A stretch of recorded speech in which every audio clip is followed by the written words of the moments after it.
Good morning, my dear students, and welcome back to the English online classes.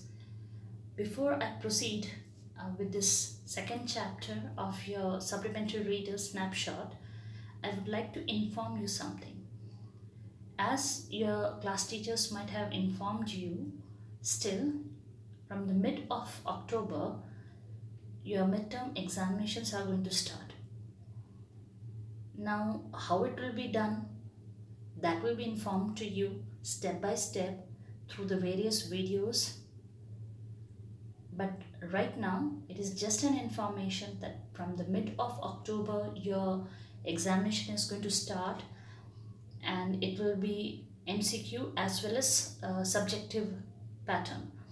So because of that reason, kindly be very punctual with going through all the videos of your various subjects so that you come out with flying colors. Now let's move on to the chapter. This particular chapter, that is the address Marga Minko. This chapter, the address, you might think at one particular part that how this kind of title has been given to this chapter.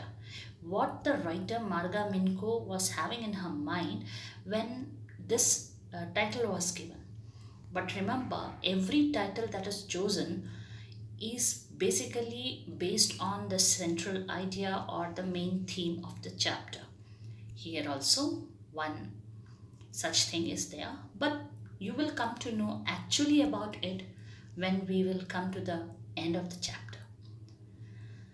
Now, this story, in short, the address, this story is about a daughter. About a daughter who, along with her mother, under unavoidable circumstances because of breaking out of war, has to leave her place, and when she comes back to collect her mother's belongings, which were thought to be safe in the custody of one of her mother's old friend, at that time, what she actually found out about the belongings, about that friend, all those things are there in this chapter. Then, after she found out all these things, what she decided finally, that will tell you why the chapter is having the name The Address. With regard to the moral, we can say that first thing that is being said over here is something which is always spoken of, that is, war is never good. It never does anything good to anyone, because who wins the battle also goes through a lot of losses, and the one who loses the battle definitely is at a great loss.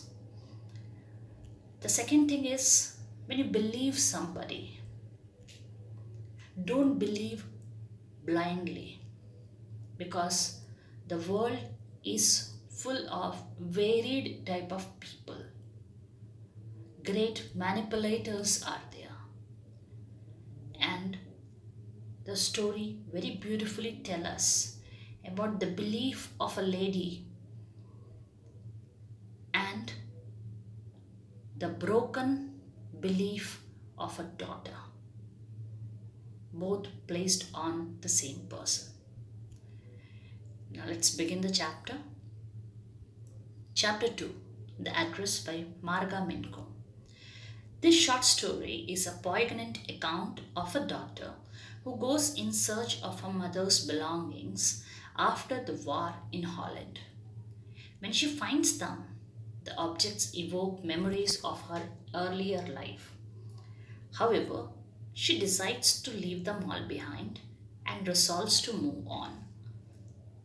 Okay, as you can see, this is a short story being written by Marga Minko, in which it is about the sentimental or sensitive account. Poignant means sentimental account of a daughter who goes in search of her mother's belonging to the place, Holland, where they both happened to live before the war broke out.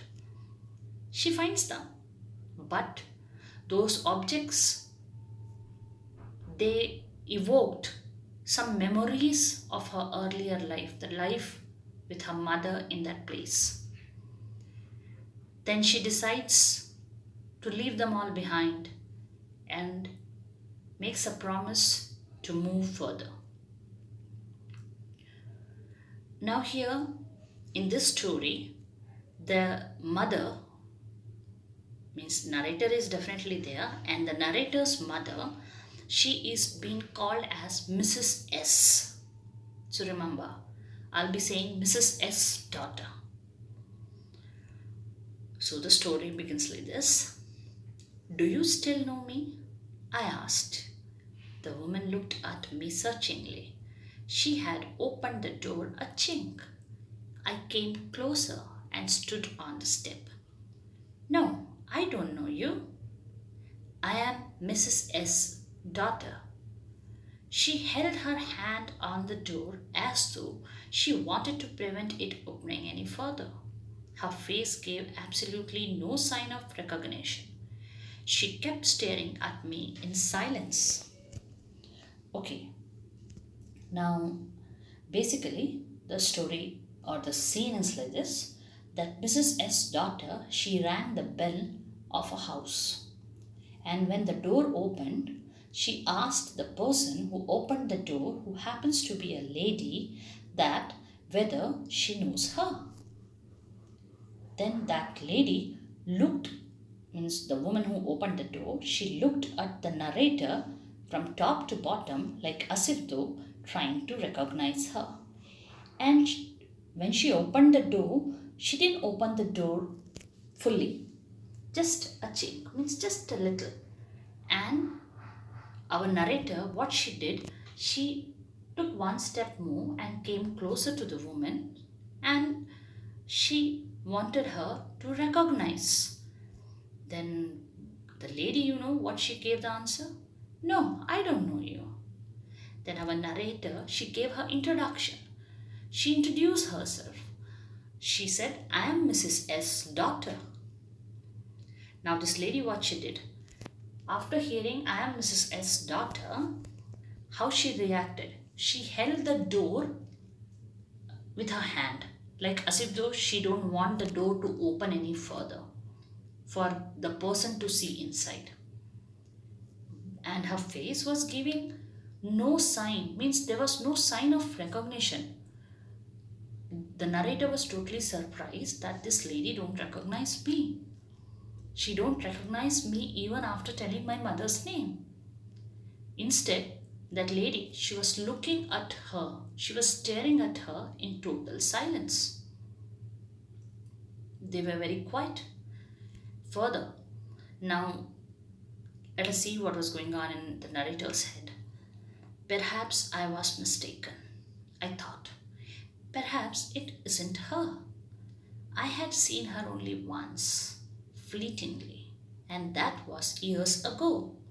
It was most probable that I had rung the wrong bell. The woman let go of the door and stepped to the side. She was wearing my mother's green knitted cardigan. The wooden buttons were rather pale from washing. She saw that I was looking at the cardigan and half hid herself again behind the door. But I knew now that I was right. Well, you knew my mother? I asked. Have you come back? Said the woman. I thought that no one had come back. Only me. Now you see the conversation over here and the meanness or the selfishness of that other lady whom the narrator thought to be a friend of her mother. You see here. When she asked the lady that, do you recognize me? I am Mrs. S. daughter. She said that, no, I don't know you. Then our narrator got confused. She thought that, oh, maybe I have rung the wrong bell, because she also don't know that lady very well. Only once she had a glimpse or a look of her, that too when the lady was going away fleetingly. Means just like for a second she had a glimpse of that lady. So she was also not very sure that this is the same lady whom she had seen in her house. And at that very moment, when all this thing was going on in the head of the narrator, the lady, she opened the door and stepped aside. Means she moved little more further front, a little more out of the door. From back of the door, she came out. And then she was wearing, our narrator saw that she was wearing the narrator's mother's green cardigan. Cardigan, you might be knowing, knitted cardigan means sweater. And the wooden buttons which were there in the cardigan, which our narrator remembered very well, they have gone very pale, dull, faded because of regular washing, maybe. And then when this lady saw that the narrator is looking at the cardigan, she again hid herself back behind the door. And by now, our narrator was very sure. Okay, I am at the right door. I have rung the right bell. So she said, this time, you knew my mother. Instead of asking, do you know me? She said that you knew my mother. To that, you know what the lady said? She said, you have come back? I thought no one is going to come back. Is this the kind of answer a friend of the mother of the narrator is expected to answer? No. But she said that I thought no one is going to come back. Then the narrator said, only me, I'm the one who came back.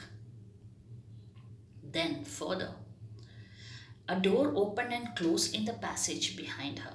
A musty smell emerged. I regret I cannot do anything for you. I have come here specially on the train. I wanted to talk to you for a moment. It is not convenient for me now, said the woman. I can't see you another time. She nodded and cautiously closed the door as though no one inside the house should be disturbed. Okay, this was not expected to be the behavior of that friend of narrator's mother. While they both were standing there, a door opened at the back somewhere. A passage might be there, and behind the passage, it opened and closed. You know, maximum of the foreign houses, how they are built up, they are having first of all the main door and a narrow passage will be there, and then after that they enter into the another rooms and all, they enter into either the sitting or any of the place.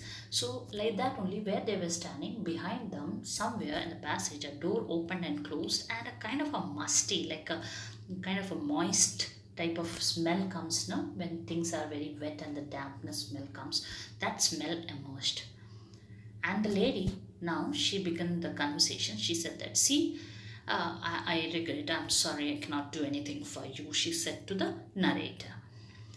And then the narrator said that, see, I have come on the train. See, in the train I had come, and then I wanted to talk to you just for a moment, just for a few moments, I want to talk to you. Then the lady, what she said that, see, now is not the time, I cannot talk to you. It's not convenient, it's not okay for me. And let us see sometime else. Maybe someday else, sometime other than this. And then she just said this, shook her head, and very cautiously, means very cautiously, in the sense that like बहुत ध्यान से, she closed the door as though the closing of the door mustn't disturb anyone inside the house. Now, the narrator, I stood where I was on the step. The curtain in front of the bay window moved. Someone stared at me and would then have asked what I wanted. Oh, nothing, the woman would have said. It was nothing.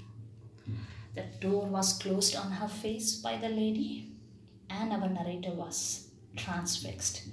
She was standing there on the step.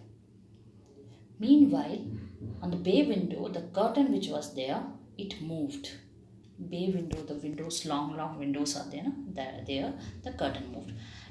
This is very natural thing that happens in every house. Like one person, if someone comes and a person from the house goes out, meanwhile the other in the house, they will just move the curtain aside, and then they would like to have the glimpse of the stranger who had come over there, or the person who is there on the doorstep. And when the person who opened the door comes back, a lot of questions are asked: who is it, why came, etc., etc. And all. So our narrator felt that someone stared at her from the bay window by moving the curtain, and might have asked the lady who opened the door that who it is, and the lady might have said, oh, it's nothing. I looked at the nameplate again. Darling, it said, in black letters on white enamel, and on the jam, a bit higher, the number 46. Okay, the address of the house. As she came out, she looked at the nameplate again. It was written over there, Darling. So we got the name for narrator's mother's friend. It is Darling. We will call her Mrs. Darling. Okay, and it was written in black on a white enamel, means the background was white, and on it with black it was written Darling, and on the jam, means on that plate, little bit on higher part, the number of the house was written, number 46. As I walked slowly back to the station, I thought about my mother, who had given me the address years ago. It had been in the first half of the war. I was home for a few days, and it struck me immediately that something or other about the rooms had changed. I missed various things. My mother was surprised I should have noticed so quickly. Then she told me about Mrs. Darling. I had never heard of her, but apparently she was an old acquaintance of my mother, whom she hadn't seen for years. She had suddenly turned up and renewed their contact. Since then, she had come regularly. Okay, now see, the person totally denied and said that I don't want to talk to you, I don't have time to talk to you, maybe some other time, etc., etc., and chased her out. Now she was not having any option but to go back from where she came. So she was slowly moving back towards the station when the old memories started moving back to her, and she started thinking about her mother, who gave her this address some years ago. And this was sometimes first half of the war, means the first half in the sense that the pre-war time. And she was home for a few days. Maybe she was studying somewhere or working somewhere, whatever, it has not been clearly defined over here. So she was home for a few days, and suddenly it touched her, or it hit her, that the room looked somewhat different, like things were missing. And not only few, but many things were missing. So she asked her mother. And mother got surprised, and she said that, oh, I was not knowing that you will notice all these things so fast. It was then that she told her about Mrs. Darling. Our narrator had never heard this name earlier, and it seems like that she was an old acquaintance means an old known friend of her mother, and whom she had not seen for years. And suddenly this friend of hers, Mrs. Darling, turned up, and she had renewed their contacts, like how you do the renewal of your packages, no? Talk time package and etc., etc., like that only. She renewed their friendship, their contact, and from then onwards she had been coming up regularly. This is what she got from her mother, the information. And here further about this, we people will be seeing in our next video, that how and what Mrs. Darling has done when she had renewed her friendship with our narrator's mother, and whether this friendship was really friendship or it was superficial and something mean was cooking beneath it. That all things we people will be checking out in the next videos related to the chapter. So till then, my dear students, take care of yourselves and stay safe.